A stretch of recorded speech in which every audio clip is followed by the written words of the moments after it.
नमस्कार सर। नमस्कार जी। Sir diabetes में ऐसी दो चीज जो बिल्कुल छोड़नी है। हाँ जी, डायबिटीज में दो चीज ऐसी जिसको बिल्कुल छोड़ दोगे तो बहुत जल्दी फायदा होगा, यानी कि आपकी 80% शुगर तो वैसे ठीक हो जाएंगी। क्या करना है आपको? एक तो जो छोड़ना है मैदा और मैदा से बनी चीजें।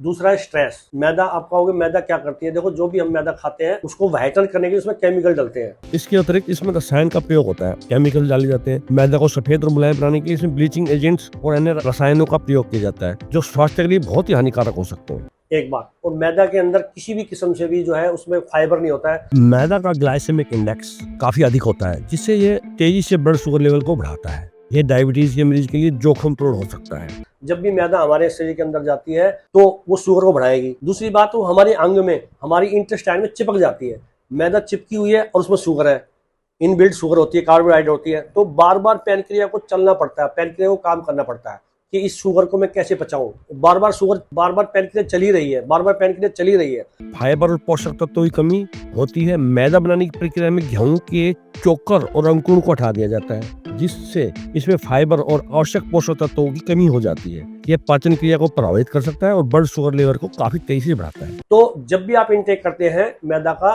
तो फाइबर ना होने की वजह से वो एज ए चीनी का ही काम करती है और हमारे इंटेस्टाइन में जम जाती है। एक बात, फिर वो ब्लड के साथ जब जाती है, मूव करती है, तो हमारे दूसरे अंगों पे भी जाती है।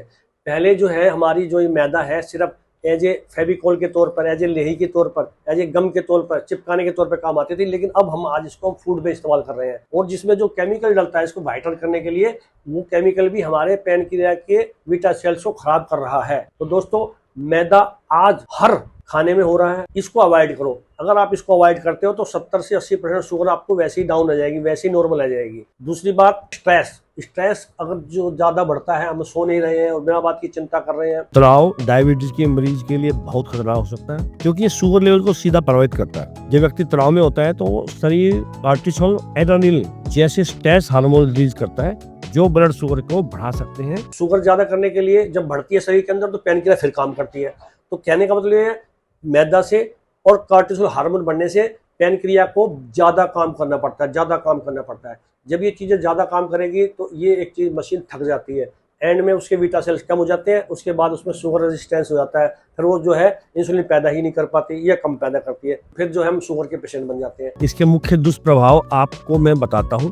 ब्लड शुगर का अनियंत्रित होना, तनाव से अचानक शुगर लेवल इतना बढ़ जाता है कि आपको हाइपोग्लाइसेमिया भी हो सकता है।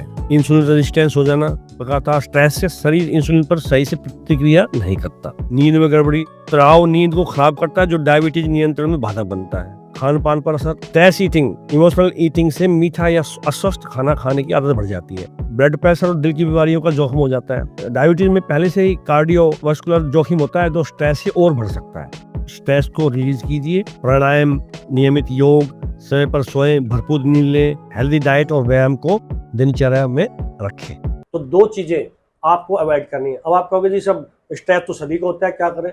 लेकिन क्या होता है, जैसे हम कहते हैं ना, जैसे हमको खुशियां जब बांटते हैं तो बढ़ती है। अगर हम स्ट्रेस जब बांटते हैं, लोगों को अपनी चीजें अंदर की बताते हैं, तो कम होता है। तो आपके अंदर कोई स्ट्रेस है तो उसको जो है मैनेजमेंट कीजिए, उसको लोगों को बांटिए, उसका मैनेज करोगे तो स्ट्रेस कम हो जाता है। क्योंकि हाई लेवल का जब स्ट्रेस जाएगा तो आपकी शुगर बढ़ती है।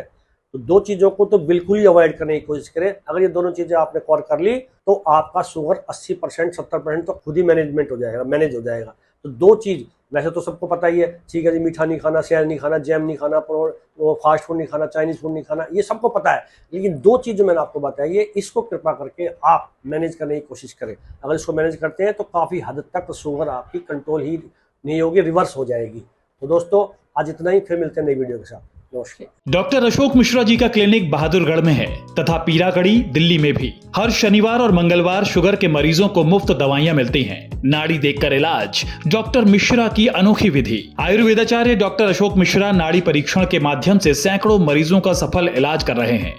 बिना किसी आधुनिक उपकरण के वे नाड़ी देखकर बीमारी की जड़ तक पहुंचते हैं। उनके सटीक निदान और आयुर्वेदिक उपचार से लोग वर्षों पुरानी बीमारियों से मुक्त हो रहे हैं। उनके क्लिनिक पर मरीजों की लंबी कतारें लगती हैं और फोन पर अपॉइंटमेंट पाना मुश्किल हो जाता है। मरीजों की जुबानी उनकी सफलता की कहानी सुनकर लोग उन्हें आयुर्वेद का चमत्कारी चिकित्सक मानते हैं।